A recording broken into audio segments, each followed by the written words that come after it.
আমাদের বাড়িতে কি কি খেতি করা হয়েছে চলো বন্ধুরা এই ভিডিওতে আমি তোমাদেরকে সবকিছু দেখাবো।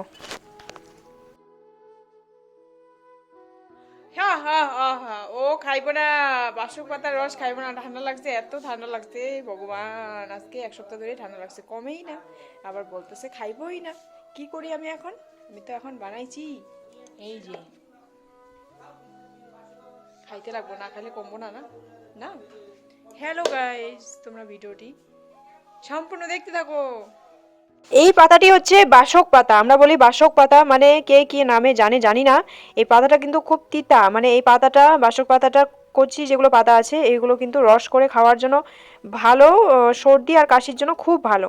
তো আমি এটা আমাদের পাশের বাড়িতেই আছে, এটা তুলে এনেছি এখন, তো এটাকে এখন বানাচ্ছি। যাই হোক, আমার পোলা মানে আমার ছেলেটা খাবে না বলছে, অনেক তিতা, বাপরে বাপ, খাওয়া যায় না, আমরাই খেতে পারি না, আর ও তো ছোট মানুষ কিভাবে খাবে। তবুও দেখা যাক ওর কাণ্ডকীর্তিগুলা কি করে, দেখি আমি।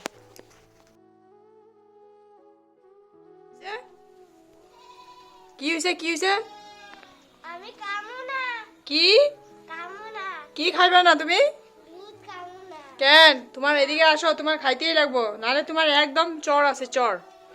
এই যাও। এখন তো ঠান্ডার দিন পড়ে গেছে তাই না? এই যে দেখো, ঠান্ডার দিনে এখন প্রায় বাজে 8:30, 8:30, এখনো কুয়াশা আছে। তাড়াতাড়ি আসো, তাড়াতাড়ি আসো, এদিকে আসো, তাড়াতাড়ি আসো। দা। একটু খাবো। দাও।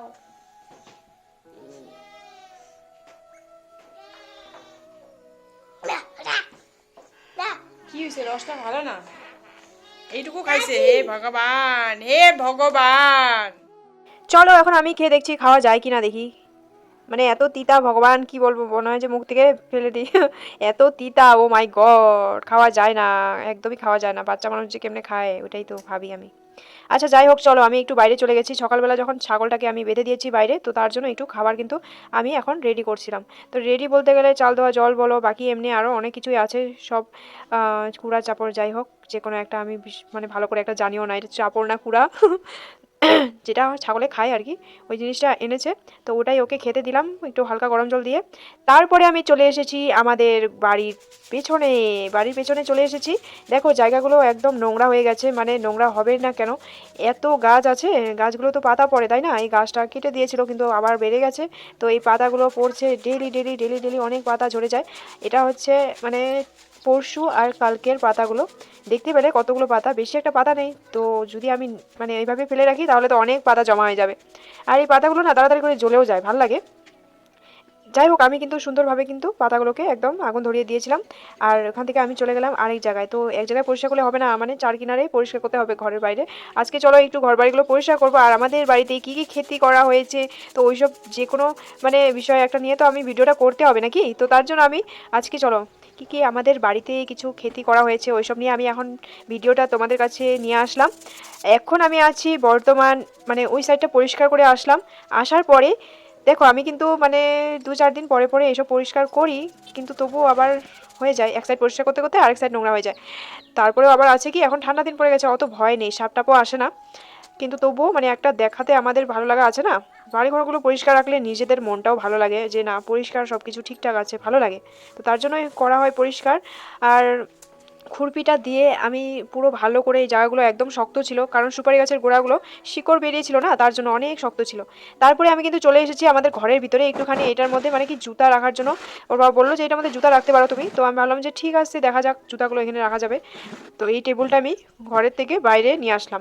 আসার পরে দেখো আমার কিছু পুতুল ছিল, ওই পুতুলগুলোকে আমি সাইডে রেখে দিয়ে একটা পুতুল বের করে নিলাম, ওটাকে ধুতে হবে। যাই হোক, তারপরে এখানে কিছু কাপড় জামা ছিল, আমি ভাবলাম পাশের বাড়িতে দেবো বলে, তো ওখান থেকে কিছু কাপড় বের করলাম। এখন এখানে আছে কাঠের মানে টুকরোগুলো, যেগুলো দিয়ে আমাদের পুরোনো বাড়িতে জানলা বানানো হবে, জানালা বানানোর জন্য ওই কাঠগুলো আনা। এখন রোদে দিয়ে দিয়েছি ওই কাঠগুলো। তারপরে এখানে বাইরে চলে এসেছে আমার বর, তো এখানে নিয়ে আসছে কুচিয়া মাছ। কুচিয়া মাছগুলো খেতে কে কে ভালোবাসো? কুচিয়া মাছ খেলে কিন্তু খুব রক্ত হয় শরীরের মধ্যে, মানে এত রক্ত, বহুত রক্ত হয়, তোমরা খাবা ভালো মাছটা। যার যার শরীরে রক্ত না থাকে তারা দেখি এই মাছটা খুব খায়। আর এখানে আমি দেখো বাগানে বললাম না তোমাদেরকে আমাদের কি কি খেতি হচ্ছে, চলো আমি ওইসব তোমাদেরকে দেখাবো। এখন হচ্ছে চলো ভাত টাত খাওয়ার পরে বিকেলবেলা এখন কিন্তু আমি কিন্তু বাগানে চলে এসেছিলাম। এখানে পেঁয়াজের যে পেঁয়াজের পুলিগুলো হয় পুলির না, সাথে পেঁয়াজের সাথে ইসেগুলো এই পাশে লাগাচ্ছিলাম। আছে এখানে মটর গাছ উঠে শাক, গেছে। মানে আর মটর শাক লাগিয়েছে। আর এইখানে পাশে আছে টমেটো আর আছে বেগুন, আর তার পেছনে আমার পেছনে আছে ধনেপাতা।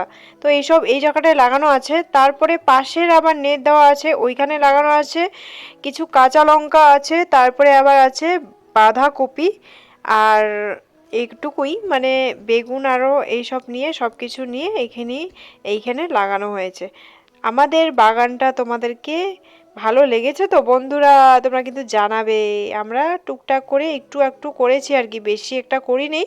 তারপরে আবার আছে যে এখানে একটা কি বলে এটা, গন্ধরাজ ফুল লাগিয়েছে। দেখো কত সুন্দর করে বাঁশ কিনে নিয়েছে কালকে, সুন্দর করে এখানে লাগিয়ে দিয়েছে। আর কলা গাছ দুটো ফেললো না, কলা গাছ দুটো এখানে লাগিয়ে দিয়েছে জল যাওয়ার রাস্তাটায়, সুন্দরভাবে গাছগুলো আবার তাজা হয়ে যাবে। তো চলো বন্ধুরা, আজকের ভিডিওটা এতখানি থাকলো, টাটা।